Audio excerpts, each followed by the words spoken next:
कहानी के शुरू में हमें बताया जाता है कि न्यूजीलैंड में बहुत से लोग मर गए हैं हवा में मौजूद जहरीले बैक्टीरिया की वजह से, और इस वाकये के 2 साल बाद न्यूजीलैंड बिल्कुल वीरान हो गया है। यहाँ की गवर्नमेंट भी टूट गई है, बाकी दुनिया का राब्ता भी न्यूजीलैंड से बिल्कुल खत्म हो गया है और बचे हुए लोग अपने सर्वाइवल के लिए खुद कोशिशों में लगे हैं। भूख और बुरे हालात ने लोगों को जालिम बना दिया है। यहाँ कोई किसी के ऊपर एतबार नहीं करता। खाने के लिए ये लोग एक दूसरे को मार देते हैं। जीने के लिए ये एक खतरनाक जगह बन चुकी है। और इसी दुनिया में कैलन भी रहता है अपनी वाइफ के साथ, जो बेवजह किसी को मारने का कायल नहीं है। वो लड़ाई झगड़े से दूर रहता था, पर फिर भी उसे इन खतरनाक हालात में अपनी हिफाजत तो करनी ही थी, इसलिए गन उसके भी पास थी। जब वो किसी आदमी को अपने घर आता देखता है तो आसमान में गोली चलाकर उसे दूर रहने के लिए वार्न कर देता है, क्योंकि कैलन ने अपने रहने के लिए अपने गार्डन में कुछ सब्जियां उगाई थी बहुत मुश्किलों से। वो नहीं चाहता था कि कोई उसे लूट ले। अगले दिन 2 लोग भी लूट के मकसद से जब उसके घर के करीब आते हैं तो कैलन उनको भी गन दिखाकर वहाँ से भगा देता है, पर मारता नहीं है। ये एक रूटीन बन चुकी थी, कोई न कोई उनका घर या खाना लूटने के लिए आता रहता था, लेकिन कैलन ने आज तक किसी को नहीं मारा था। एक दिन उसकी वाइफ जब गार्डन में काम कर रही होती है तो उसकी टांग के ऊपर एक लोहे से कट लग जाता है, जिसके बारे में वो कैलन को कुछ नहीं बताती। रात होने पर वो दर्द से चिल्लाने लगती है। उसका जख्म बहुत बढ़ चुका था। थोड़ी सी ही देर में वो जख्म एक इन्फेक्शन की शक्ल ले चुका था। कैलन की वाइफ दर्द से बेहोश हो जाती है। सुबह होने पर कैलन अपनी वाइफ के जख्म के बारे में स्टडी करता है और उसे पता चलता है कि सालों पहले जिन बैक्टीरिया की वजह से यहाँ के लोग मरे थे, वो बैक्टीरिया अभी भी हवा के अंदर थे और इन बैक्टीरिया से इन्फेक्टेड होने का चांस उन लोगों को ज्यादा था जिनको कहीं कट लग जाता। जब ये बात कैलन अपनी वाइफ को बताता है तो वो बहुत ज्यादा दुखी हो जाती है। उसके इलाज के लिए उन्हें अब एक खास दवाई चाहिए थी जो उनके पास नहीं थी। ये लेने के लिए कैलन अब यहाँ से बाहर जाने का डिसाइड करता है और अपनी वाइफ को एक गन देकर जाता है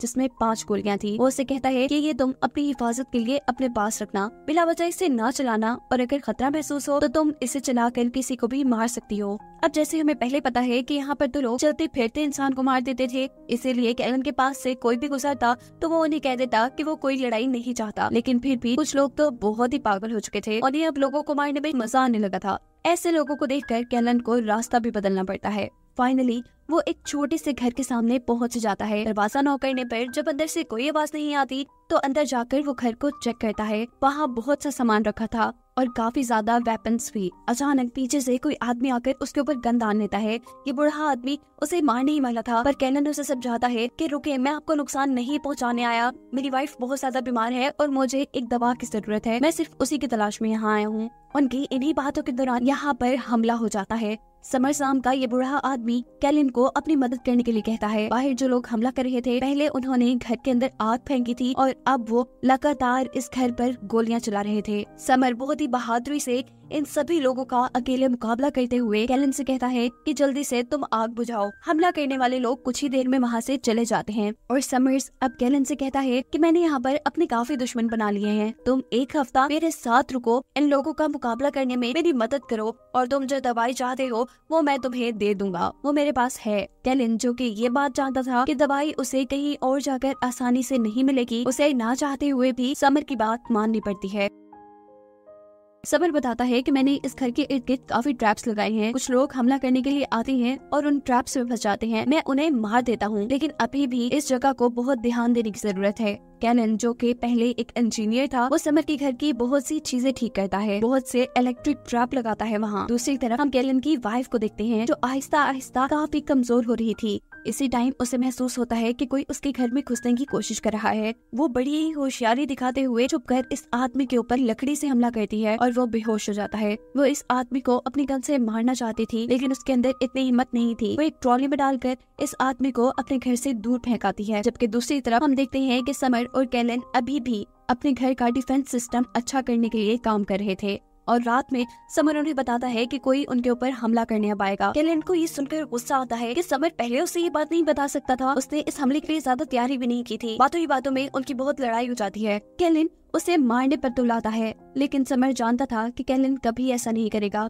क्योंकि उसे लड़ाई पसंद नहीं थी। शायद इस रात उनके ऊपर कोई हमला भी नहीं करता और सुबह होने पर जब ये शिकार को जाते हैं तो यहाँ बहुत से लोग उनके साथ लड़ पड़ते हैं। कैलन बेचारा इन लोगों से बहुत मार खा चुका था। इससे पहले कि ये लोग कैलन को मार देते, समर इन दोनों ही आदमियों को गोली मारकर खत्म कर देता है और कैलन से कहता है, क्या तुम बेवकूफ हो? क्या तुम्हें गोली नहीं मार सकते थे इन्हें? हर जगह इतनी अच्छाई भी अच्छी नहीं होती। घर आने पर ड्रोन से इनके घर पर हमला हो चुका था। समर और कैलन दोनों ही इन ड्रोन्स को शूट करके तबाह कर देते हैं। इन ड्रोन्स के तबाह होने पर हमला करने वाले लोग दोबारा हमला नहीं करते और चुपचाप वहाँ से चले जाते हैं। फिर सीन कट होकर अब हमें कैलन की वाइफ को दिखाया जाता है, जिसे अचानक फील हुआ था कि कोई उसके घर पर घुसकर छुप गया है। जब वो चेक करती है तो वहाँ एक छोटी बच्ची थी, उसकी फ्रेंड की बेटी, जिसकी फैमिली अब मर चुकी थी और मरने से पहले इस बच्ची की मॉम ने उसे कैलन की वाइफ के घर का बताया था, इसीलिए वो यहाँ आ गई थी। कैलन की वाइफ उसे घर पर रख लेती है, उसे खाना देती है और प्यार भी, क्योंकि कैलन की वाइफ कभी माँ नहीं बन सकती थी, इसलिए उसने इस बच्चे को हमेशा अपने पास रखने का फैसला कर लिया था।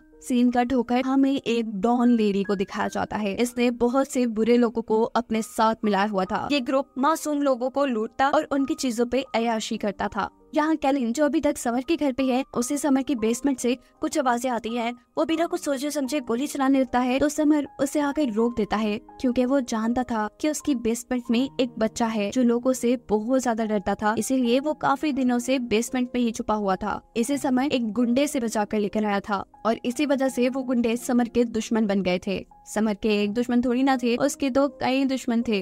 कैलन की वाइफ जो अपने घर पे अब उस छोटी बच्ची के साथ रहती थी, उसके घर पर दोबारा वही बूढ़ा आदमी आ जाता है जिसे एक मर्तबा पहले भी उसने बेहोश करके घर से बाहर फेंका था। वो इस मर्तबा भी उसके ऊपर हमला करके उसे घर से बाहर फेंकाती है। वो उसे मारना चाहती थी लेकिन ऐसा नहीं कर पाती। तब वो आदमी कहता है कि तुम मुझे मार ही दो, यही बेहतर है, नहीं तो मैं बार बार आता रहूंगा। इसी रात कोई समर्स के घर पर भी हमला कर देता है। हमला करने वाला वही आदमी था जिसके बारे में आज समर ने कैलन को बताया था, जिससे वो एक बच्चे को छुड़ा कर लाया था। हमला करने वाले दुश्मन ये जानते थे कि आसपास बहुत से ट्रैप्स लगे हैं, इसीलिए वो एक टैंक समर्स के घर के पास भेजते हैं, जो टैंक बुरी तरह उनके घर के ऊपर बमबारी कर रहा था। समर और कैलन अपने साथ साथ इस घर को भी बचाने में लगे हुए थे और तभी मौका पाते ही समर्स का दुश्मन बेसमेंट के अंदर घुस जाता है, जहाँ उसे वो बच्चा भी मिल गया था। वो इस बच्चे के मुंह पे पट्टी बांध देता है और इसके हाथ भी बांध देता है और फिर एक खुफिया रास्ते से घर के अंदर आता है, जहाँ पर समर और कैलन दोनों ही थे। वो समर को गोली मारकर जख्मी कर चुका था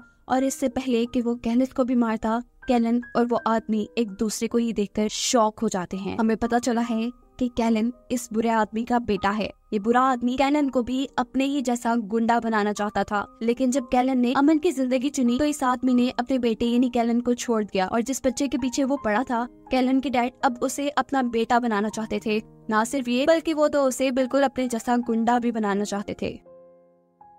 ये बुरा आदमी यानी कैलन के डैड अपने साथियों को यहाँ से लेकर चले जाते हैं और अब सुबह हो जाती है। कैलन को समर्स के घर आए पूरा हफ्ता गुजर चुका था। वादे के मुताबिक अब कैलन को दवाई भी मिल जानी चाहिए थी। समर अपना वादा नहीं तोड़ता, उसे दवाई भी दे देता है और उससे कहता है कि तुम इस बच्चे को अपने साथ अपने घर ले जाओ, वो यहाँ पे बिल्कुल सेफ नहीं है। कैलन समर्स को छोड़कर नहीं जाना चाहता था। वो जानता था कि समर को उसकी जरूरत है, वो जख्मी है, लेकिन समर कहता है मेरी छोड़ो, तुम जाओ और जाकर अपनी वाइफ को बचाओ, ये एक छोटी सी चोट है। कैलन जैसे ही घर पहुँचता है तो छोटी बच्ची जो उसकी वाइफ के साथ रह रही थी वो इनके ऊपर गोली चला देती है, लेकिन शुक्र है कि उसका निशाना पक्का नहीं था। कैलन बहुत मुश्किल से उसे शांत करता है और फौरन अपनी बहुत ज्यादा बीमार वाइफ के पास जाकर उसे इंजेक्शन लगा देता है। उसकी हालत इतनी बुरी थी कि कैलन को लग रहा था कि वो बिल्कुल मर चुकी है, पर उसकी अच्छी किस्मत दवाई के असर करने पे जल्द ही वो होश में आ जाती है। लंच के टेबल पर ये लोग बातें करते हैं। कैलन अपनी वाइफ को अपने साथ लाए बच्चे से मिलाता है, जबकि कैलन की वाइफ उसे अपने घर पर मौजूद एक बच्ची से। ये दोनों वैसे भी बच्चे चाहते थे और अब इनकी फैमिली कंप्लीट हो चुकी थी,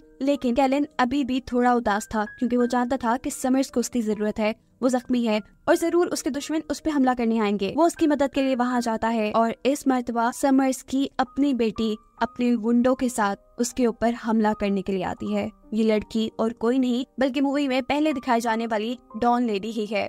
अब सवाल ये था कि ये लड़की अपने डैड को ही क्यों मारना चाहती थी। क्योंकि उसके डैड ने उसे और उसकी मॉम को एक टाइम पर अकेला छोड़ दिया था जब उन्हें समर्स की सबसे ज्यादा जरूरत थी। वो इसी चीज का बदला लेने के लिए आज यहाँ पर मौजूद थी, लेकिन यहाँ अब समर्स की मदद के लिए कैलन भी आ चुका था। यहाँ एक छोटी सी जंग चल जाती है। कैलन और समर बहुत अच्छे से इनका सामना करते हैं। इसी दौरान हमें पता चलता है कि वो बुरा आदमी जो कि कैलन के फादर भी है, वो भी इस लड़की के साथ मिलकर समर्स पे हमला करने के लिए आ चुके थे। और इस मर्तबा अपने आप को बचाने के लिए कैलन अपने डैड को मारने में बिल्कुल नहीं हिचकिचाता। वो अपने डैड को मार देता है, जबकि दूसरी तरफ समर अपनी बेटी को एक इलेक्ट्रिक शॉक गन से बेहोश कर देते हैं। इस लड़ाई में बहुत से लोग मारे गए थे। समझ लें कि ये जंग ड्रॉ ही हुई थी, जिसमें अब उस डॉन लेडी के साथ ही उसे अपनी कार में बिठाकर यहाँ से ले जा रहे थे। समर्स अपने घर में अब महफूज था। उसका एक दुश्मन मर चुका था और एक हार कर जा चुका था, जबकि यहाँ कैलन भी अपने घर वापस आ चुका था। वो अपनी फैमिली के साथ अच्छी जिंदगी गुजारना चाहता था, इसलिए वो अपने घर के चारों तरफ वो ट्रैप लगा देता है ताकि कोई उनके घर तक न आ सके। जिसके बाद कैलन की फैमिली को खुश दिखाते हुए ये कहानी यहाँ खत्म हो जाती है।